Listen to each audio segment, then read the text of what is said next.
Hi. Face காட்டாமே இருந்தேன். இப்போ தான் ஃபேஸ் காட்டுறியே ஒரு வீடியோ போடுறேன். நைட்டு 3 மணி ஆகுது. இவ்வளோ நேரம் தூக்கமே இல்லைங்க. சாமி பாவம் இப்போ தான் தூங்குறாரு. ஏற்கனவே சொல்லிகிட்டு இருந்தேன், மொபைல் வந்து ரிப்பேராக இருக்குது, டிஸ்பிளே வந்து போயிடுச்சுன்னு சொல்லிகிட்டே இருந்தேன். இன்றைக்கி என்ன ஆச்சுன்னா, சுத்தமாக வேலையே செய்ய முடியாமல் ஆயிடுச்சு. இன்றைக்கி வந்து டேட் வந்து பார்த்திங்கன்னா, நீங்கள் பார்த்து சொல்கிறேன், ஆகஸ்ட் 13 விடிய காலையில் 3 மணிக்கு நான் இந்த வீடியோஸ் எடுத்துகிட்ருக்கேன். ஃபுல்லாகவே டிஸ்பிளே உடஞ்சி என்னுடைய மொபைலே போயிடுச்சு. கிட்டத்தட்ட 25,000 ரூபாய்க்கு நான் அந்த மொபைல் வந்து வாங்கினேன். 24,000 ரூபா. அது என்னன்னு தெரில, அந்த ஒருத்தங்க இடித்தாங்க தெரியுமா, என் கையில் ஆக்சிடெண்ட் ஆகிடுச்சு பாருங்கள். சைக்கிளில் வந்து ஒருத்தங்க கையை இடித்து, அது எப்படின்னா, சைக்கிளில் ஒரு லேடி அவங்க வந்து வந்துகிட்டே இருந்தாங்க.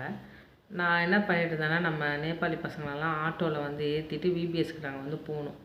போகும்போது என்ன ஆச்சுன்னா, குழந்தைங்க வந்துட்டுருக்காங்க, நாங்கள் ஒரு ஓரமாக ஒதுங்கி தான் போகிறோம். அந்த லேடி எங்கே வேடிக்கை பார்த்துட்டு வந்தாங்க தெரியல, ஸ்ட்ரைட்டாக எடுத்துகிட்டு வந்து சைக்கிள் எடுத்துகிட்டு வந்து என் கையில் இடித்து மொபைல் வந்து கீழே விழுந்துச்சு. சரியான இந்த முனையில் எனக்கு நல்லா அடிபட்டுச்சு கையில். அந்த வலியே கிட்டத்தட்ட எனக்கு ஒரு வாரத்துக்கிட்ட இருந்துச்சு. ஃபோர்ஸாக வந்து சைக்கிள் வச்சு இடிச்சிட்டாங்க. அதனால் மொபைல் கீழே விழுந்தோடனே டிஸ்பிளே ஏற்கனவே ரொம்ப உடஞ்சி போய் தான் இருந்துச்சு. அதுக்கு அடுத்தது என்ன பண்ணாங்கன்னா, அவங்க ஒரு சாரி கூட சொல்லலை, அவங்க பாட்டுக்கு போயிட்டாங்க. சரி, நம்மளும் விபிஎஸ்க்கு போகிறோம், குழந்தைங்கள்லாம் கூப்பிட்டு சர்ச்சுக்கு போகும்போது நம்ம எதுக்கு சண்டை போட்டுட்டுன்னு அப்படியே வந்துட்டோம். அப்போ தான் எங்கள் நாத்தனார் பையன், குட்டி பையன் சொன்னான், யோகேஷ், எங்கள் மம்மியாக இருந்தால் இதுக்குள்ளே சண்டை போட்டிருப்பாங்க, என்ன மம்மி நீங்கள் இப்படி அமைதியாக வரீங்க அப்படின்னு வந்து கேட்டாங்க பசங்கள்லாம். நான் என்ன பேசுகிறதுன்னு வந்துட்டேன். அது எப்போ மே மாதம் நடந்துச்சா, மே, ஜூன், ஜூலை முடிஞ்சு ஆகஸ்ட் தொடங்கிச்சு. அது வர ஃபோனுக்கு வந்து பொறுக்கலை. ஃபோன் வந்து சுக்கு நூறாக இன்றைக்கி ஃபுல்லாகவே போயிடுச்சுங்க ஃபோனு. என்ன பண்ணனே எங்களுக்கு தெரில. நான் வந்து நாம் வந்து பிளஸ்ஸிங் மெடிசன் வந்து ஒரு ஷாப்பிங் வீடியோ வந்து எடுக்கலான்னு இருக்கிறோம். அந்த வீடியோ கூட நம்ம கடைக்கெல்லாம் போயிட்டு நம்ம பொருளெல்லாம் காட்டணுன்னா அந்த மொபைல் இருந்தால் தான் காட்ட முடியும். வீடியோ கால் பண்ணி ஃபோட்டோஸ் எல்லாமே அதில் இருந்தால் எடுத்து நம்ம அனுப்ப முடியும். நமக்கு ஒரு வருமானம் வர்றது கூட இப்போ எல்லாமே அந்த அது பண்ணால் தான் நமக்கு ஒரு காசு வரும். அது ஒரு 1000 ரூபாய்னாலும் சரி, ஒரு 4000, 3000, 2000னா கூட நம்ம அந்த மொபைல் இருந்தால் தான் நமக்கு ஃபுல்லாகவே வேலை. டப்புன்னு உடஞ்சிச்சு. எனக்கு என்ன பண்ணனே தெரியல. எனக்கு இன்னுமே சுத்தமாக தூக்கம் வரல. அப்புறமா தான் யோசித்தேன், சரி நம்ம இப்போ யூடியூப்பில் வந்து இந்த புது வீட்டுக்கு வந்ததுலேருந்து தொடர்ந்து வீடியோஸ் எல்லாம் போடலான்னு ஒரு கனவோடு நான் வந்தேன். ஆனால் ஃபுல்லாகவே தடை ஆகிட்டே இருக்குது. ஏன்னா மெமரியும் அதில் ஃபுல்லாக சுத்தமாக இல்லாமல் மொபைல் ஜாமாக இருந்துச்சு. இங்கே வந்து இன்னுமே வீடியோஸ் எடுத்து என்னால் போட முடியல. இந்த வீட்டுக்கு வரும்போது நான் என்ன நினச்சேன்னா, நல்லா வீடு இருக்குது, நல்லா நாளைக்கு காலையில் எழுந்துச்சி சமைக்கிறது, மாடி இருக்குது, மாடியிலலாம் போய்ட்டு நம்ம டைம் ஸ்பெண்ட் பண்ணுறது, அதெல்லாமே வந்து வீடியோவாக போடலாம் அப்படின்னு ஒரு எண்ணத்தோடு, நமக்கு ஒன்று தெரியும்ல, யூடியூப்பை வந்து மெருகேற்றலாம் அப்படி சொல்லிட்டு தான் நான் வந்த நாள்லேருந்து மொபைல் எனக்கு கொடுத்த பிரச்சனை இருக்குது பாருங்கள், பயங்கர பிரச்சனை. இன்றைக்கி வந்து டிஸ்பிளே உடஞ்சிச்சு, அதுக்கு ஆகிடும் போல். இது வந்து சாம் என்ன சொன்னார்னா, இந்த டச்சு ஸ்க்ரீன் வச்சு யூஸ் பண்ணுறது, எல்இடி ஸ்க்ரீன் சொன்னார் சாம். இப்போ இந்த மொபைல் டிஸ்பிளே உடஞ்சிச்சு, இதுக்கு நாங்கள் 2000 ரூபா கொடுத்து ரெடி பண்ணோம்.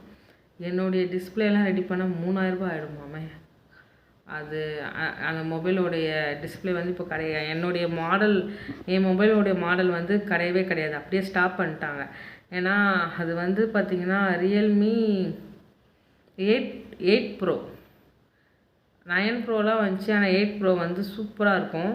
எல்லாருமே கேட்பாங்க எங்களுடைய செல்லில் வீடியோஸ் எடுக்கிறத பார்த்துட்டு, சூப்பராக இருக்கும் உங்கள் மொபைல் அதில் எல்லா பிக்சருமே நல்லாயிருக்கு அப்படின்னு சொல்லுவாங்க.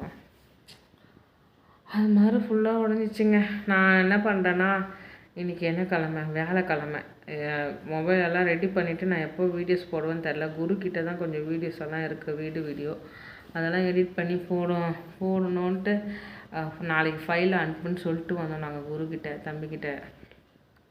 அவங்ககிட்ட தான் இந்த வீடியோ எடுத்தது எல்லாமே அவங்ககிட்ட தான் இருக்குது.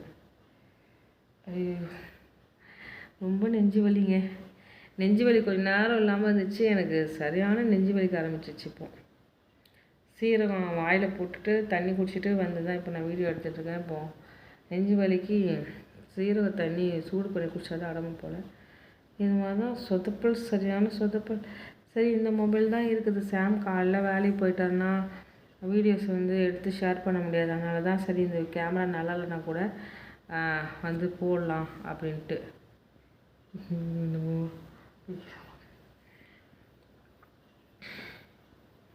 3 மணிக்கு உட்காந்து பைத்தியக்காரி மாதிரி பேசிகிட்டு இருக்கிறேன் பார்த்தீங்களா நான். அதனால் நான் என்ன பண்ணுறேன்னா, மொபைல் ரெடி பண்ண பிறகு நான் வந்து விலாக் வீடியோ வந்து இருக்கிறத எடிட் பண்ணி நாங்கள் வந்து ஷேர் பண்ணுறோம். அப்படியே எத்தனை வாட்டி தான் நம்ம யூடியூப் சேனலுக்கு பிரேக் விட்றதுனே தெரில. இந்த பிரேக் வந்து எத்தனை நாள் போகுது தெரில. ஏன்னா நம்ம எல்லாமே ரெடி பண்ணிவிட்டு நமக்கு என்ன ப்ராப்ளம் இருக்க போகுது சொல்லுங்கள். மிஞ்சி போனேன் மணி ப்ராப்ளம் தான் இருக்கும். அந்த மணியை ரெடி பண்ணிவிட்டு மொபைலை ரெடி பண்ணிவிட்டு நாங்கள் வந்து வீடியோஸ் வந்து சீக்கிரமாக போடுறேன். இந்த வீடியோவை இப்போதைக்கு நான் முடிச்சுட்டு மறக்காமல் லைக் கொடுங்கங்க. எவ்வளோ சோர்வாக ஆனாலும் நான் பாருங்கள் வீடியோ எடுத்து போடுறேன். லைக் கொடுங்க ப்ளீஸ். நமக்கு இந்த யூடியூப் சேனலுக்கு நிறைய பேருக்கு தெரியும். ஏற்கனவே ஒரு மொபைல் உடஞ்சி டிஸ்பிளே ரெடி பண்ணோம். இந்த டிஸ்பிளேயில் மட்டும் தாங்க பிசாசால் கை வைக்க முடியுதுன்னு நினைக்கிறேன். அந்த டிஸ்பிளே நொறுக்கி நொறுக்கி நொறுக்கி மொபைலை ரெடி பண்ணி நானும் யூடியூப் சேனலில் போட்டுகிட்டே இருக்கேன் வீடியோ. ஆனாலும் பாருங்கள் போராட்டமாக தான் வந்துகிட்டே இருக்குது. திரும்ப திரும்ப பின்னாடி இந்த அரேஞ்ச்மெண்ட் பாருங்கள் எப்படி இருக்குன்னு. அதனால் எல்லாருமே கொஞ்சம் நல்லா ப்ரேயர் பண்ணிக்கோங்க. எனக்கு வேறு ஒரு இந்த கையில் வேறு அடிபட்டுச்சு. அந்த வலியே சரியாகவே இல்லை. 2 நாளாக ப்ரெஷர் வேறு எனக்கு அதிகமாக இருந்துச்சு. ப்ரெஷர் செக் பண்ணிட்டு வந்தேன்.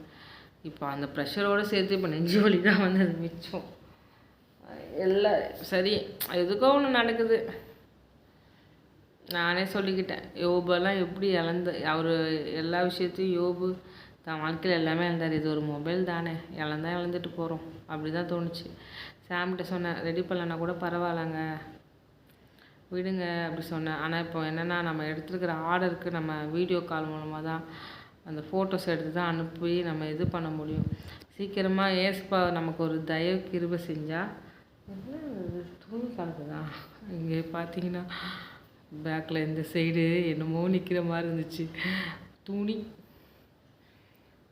அதுதான் என்ன சொல்லிட்டு இருந்தேன், நமக்கு ஒரு நல்ல ஒரு கிருபையை ஏசப்பா நமக்கு வைக்கும்போது நம்ம ஒரு லேப்டாப் கூட இல்லை, ஒரு சிஸ்டம் லேப்டாப் ஏதாவது தெரில அது மாதிரி ஒரு நல்ல மொபைல் கேமராலாம் வாங்கி செட் பண்ணணும்னு நினச்சோம். ஆனால் யூடியூப்லேயும் இப்போ ஏதோ ஒரு அப்டேட் ஒன்று வந்திருக்குதா மானிட்டேஷனுக்கு. அதெல்லாம் சொல்லிட்டு இருந்தார் சார். சொல்லிவிட்டு பேசிவிட்டு நல்லா கஷ்டப்பட்டு போடணும் அப்படின்னு சொல்லிகிட்டே இருக்கும்போது தாங்க மொபைல் வந்து ஃபுல்லாகவே இதாகிடுச்சு. இருங்க நான் வந்து காட்டுறேன். சாம் சொன்னார், டச் பண்ணாத, டச் பண்ணால் இருக்கிற ஃபைல் எல்லாமே போயிடும். அப்புறமா பாப்பாதும் நிறைய ஃபைல் இதில் தான் இருக்குது, கேப் இது. அதெல்லாம் ஒரு இதில் என்னமோ சொன்னாங்க, ஹார்ட் டிஸ்கா அதில் வாங்கி மாற்றணுன்னு தான் சொல்லிகிட்டு இருந்தோம். அதுக்கெல்லாம் நேரம் வரும்போது பண்ணிடலாம் அப்படின்ட்டு. எதுவுமே ஹேண்டில் பண்ண முடியலங்க. ஃபுல்லாகவே இப்படியே ஆயிடுச்சு. சொல்ல போங்க, டச் பண்ண முடியல. டச் பண்ணி நீ ஏதாவது தொட்டி அடகுடமாகி இதாகிடாமல் சொல்லிட்டாரு சார். என்னுடைய ரொம்ப கஷ்டமாயிடுச்சு. ரொம்ப என்ன சொல்கிறது, கஷ்டப்பட்டு நம்ம வாங்கி காசு கொடுத்து வாங்கி அது ஒரு யார் மூலமோ ஒருத்தங்க அவங்க பண்ண தப்பால் என்னுடைய மொபைல் உடஞ்சி எந்த நிலமையில வந்து நிற்கிற பாருங்கள். அது இப்போ கொஞ்சம் லைட்டாக ஸ்லிப் ஆகிடுச்சு. நான் என்ன பண்ணேன்னா, ஒரு நடந்து போகும்போது ஸ்லிப்பாகி இதாகிட்டு வந்துட்டேன். ஆனால் மொபைல் லேசாக தான் எப்போவுமே சும்மா விடும் பார்த்தீங்களா, அது மாதிரி தான் விழுந்துச்சு. ஃபுல்லாகவே இதாகிடுச்சு. அது எனக்கு சொன்னாங்க, ஒரு பக்கம் டிஸ்பிளே வந்து 2-3 பக்கம் ஒரு பக்கம் உடஞ்சிருந்தாலே அது அடுத்த பக்கம் எப்போ வேணால் என்ன வேணால் ஆகும் அப்படி சொன்னாங்க. அதே மாதிரி ஆயிடுச்சு.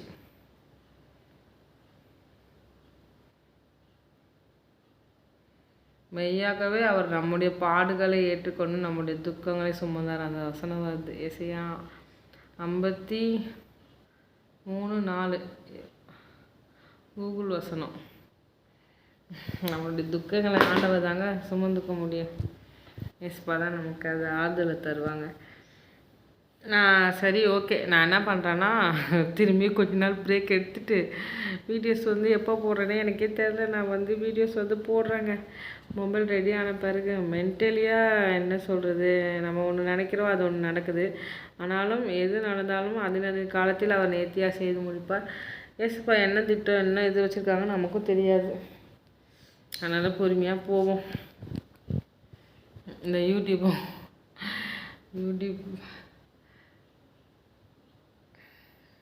இந்த யூடியூப்புக்குள்ளே நீங்கள்லாம் இருக்கீங்க, அதனால தான் நான் பேசிகிட்டு இருக்கிறேன். ஏன்னா நிறைய பேருக்கு தெரியும், நான் சொல்லிகிட்டே இருந்தேன். நேற்று தாங்க ஒரு நல்ல வீடியோ எடுத்து போட்டோம், அந்த ஃப்ளிப்கார்ட் வீடியோ. அதுக்கு தான் நான் உட்காந்து ப்ராப்பராக உட்காந்து பேசி அந்த வீடியோ எடுத்து போட்டோம். அடுத்த நாளே இப்படி ஒரு சோகமான ஒரு சம்பவம் எங்கள் வாழ்க்கையில் நடந்துச்சு.